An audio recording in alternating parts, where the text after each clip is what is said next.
నమస్తే, welcome to my media. నేను మీ కేవీఆర్. ఆంధ్రప్రదేశ్ లో కూటమి సర్కార్ అధికారంలోకి వచ్చిందో లేదో ఇసుక మాఫియా, నల్లమట్టి మాఫియా యథేచ్ఛగా రెచ్చిపోతుందని ఇప్పటికే వైసీపీ ప్రచారం మొదలుపెట్టింది. దానికి అనుగుణంగా ఇవాళ ఒక సంచలన కథనం ఆంధ్రప్రభలో వెలువడింది. రూపాయల 100 కోట్ల ఇసుక హాంఫర్ట్ రాజమహేంద్రవరంలో దాదాపు ఊడి చేశారు. కొత్తపేట నియోజకవర్గంలో మొదలైన దోపిడీ, అధికార ప్రతిపక్షాలు ఏకం. రావులపాలెం మండలంలో ఇసుక నిల్వలు మాయం, దర్జాగా తరలించుకుపోతున్న అక్రమార్కులు. ఎమ్మెల్యే తనయుడు గోపాలాపురం వ్యాపారి పేరుతో హవా. రెవెన్యూ అనుమతులు లేవంటున్న ఆర్డీఓ. నిత్యం కోటి ఇసుక దోపిడీ, అధికారంలోకి రాగానే ఇదేం పనంటున్న జనం. పవన్ ఎలా స్పందిస్తారన్న దానిపై సర్వత్రా చర్చ.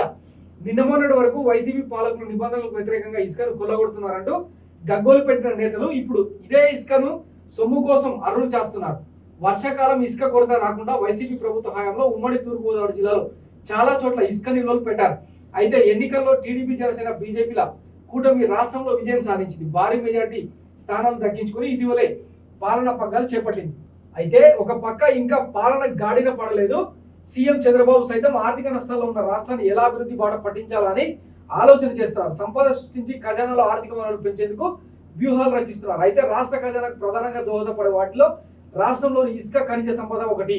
ముఖ్యంగా ఉభయ గోదావరి జిల్లాలో ఇసుక ఆదాయం సర్కారుకు వేల కోట్లలో వస్తుందనడంలో సందేహం లేదు. కానీ అదే ఇసుకపై ఆ పార్టీ నేతలు ఇప్పటికే కనేసి అందిన కాడికి దండేయడం ఆందోళన కలిగిస్తుంది. ప్రభుత్వ ఖజానాకు చేరాల్సిన దాదాపు 100 కోట్ల విలువ చేసే ఇసుక నిల్వలను ఆయా ప్రాంతాల్లోని నేతలు దర్జాగా దంచుకుపోతున్నారు. కొన్ని చోట్ల ఎమ్మెల్యే అనుచరులు, కొన్ని చోట్ల వారి బంధువులు ఈ ఇసుక కొండల్ని ఊడ్చుకుపోయే బాధ్యతల్లో నిమగ్నమయ్యారు. ఇప్పటికే రాజమండ్రిలో ఎమ్మెల్యే వాసు, రూరల్లో ఎమ్మెల్యే గోరంట్ల పేరు చెప్తూ ఆయా ప్రాంతాల్లో ఇసుక నిల్వలు 50% ఖాళీ చేసేశారు.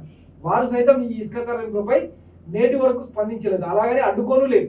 ఇక్కడి జనసేన నేతలైతే ఈ ఇసుక దోపిడీని ఖండించారు. ఇసుక అక్రమాలకు జనసేన వ్యతిరేకమని స్పష్టం చేశారు. అక్రమాలు ఆపాలని అధికారులను డిమాండ్ చేశారు.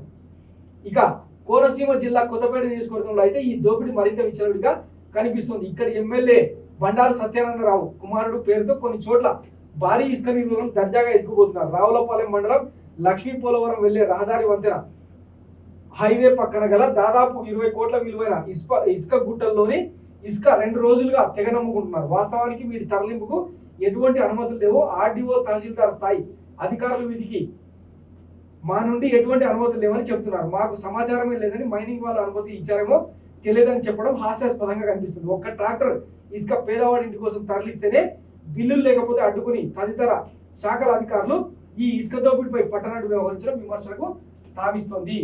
జగ్గిరెడ్డిపై ఇసుక దోపిడీ ఆరోపణలు. మరి ఇప్పుడు రాత్రి వేళల్లో ర్యాంపుల్లో మొదలైన దోపిడీ. పవన్ కళ్యాణ్ ఎమ్మెల్యేగా ఉన్న జిల్లాలోనే పర్యావరణానికి తూట్లు. సో ఇది ఇసుక దోపిడీకి సంబంధించి సంచలన కథనం అనమాట. ఆంధ్రప్రభలో వచ్చిన కథనం. ఇవేమి పచ్చపత్రికలకు కనపడవు.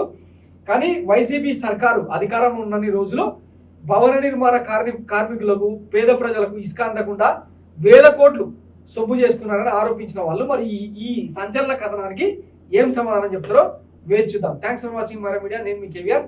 Thank you.